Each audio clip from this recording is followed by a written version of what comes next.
Welcome to my class. My name is Yumjeap. At first, may I ask a question? And, did anybody learn Tibetan before? No. Never. A little bit. Not very much. At least a little bit. No. No. Yes. I think except Tracy and Kelty. For others, it must be the first time to touch Tibetan language. So, okay, now let me give a basic introduction on Tibetan language. And the Tibetan language belongs to Tibetan Brahmin subfamily of the Sino-Tibetan language of family of languages. It is main language of about 5 million people living in Tibetan and parts of Nepal, India, Bhutan, as well as some Tibetan communities over the world. The Tibetan language is divided into spoken and literary.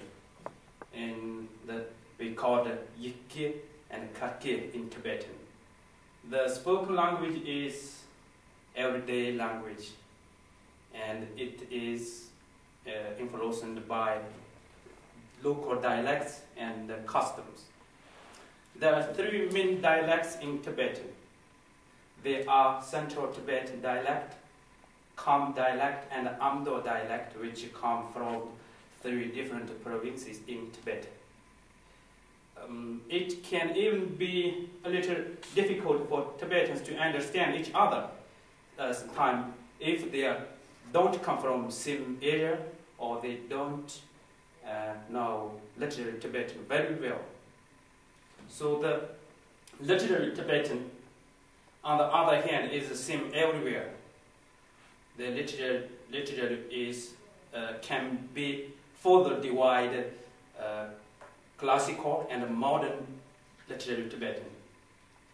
Until the 1950s, Tibetans only used classical Tibetan for literary purposes.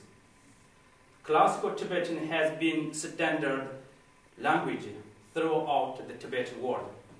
And yes, so the modern literary Tibetan is directly divided from classical Tibetan language.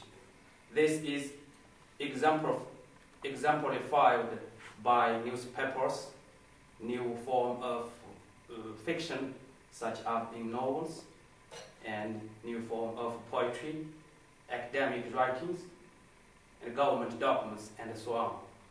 So the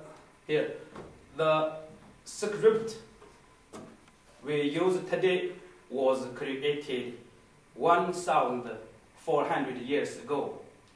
The Tibetan king Sonsen Gampo sent one of his ministers, Tomi Sambutra, to India to create an alphabet for Tibetan language.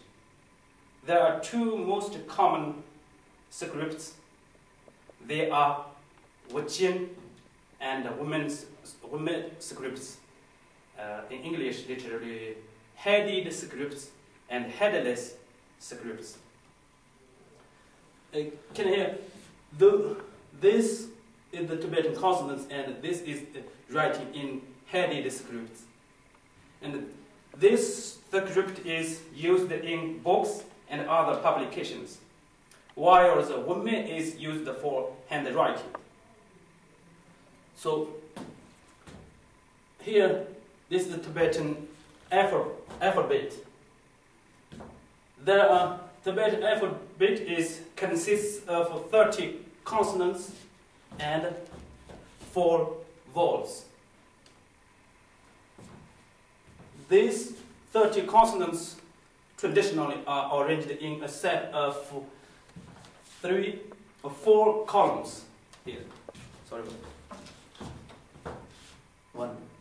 4 columns and 8 rows.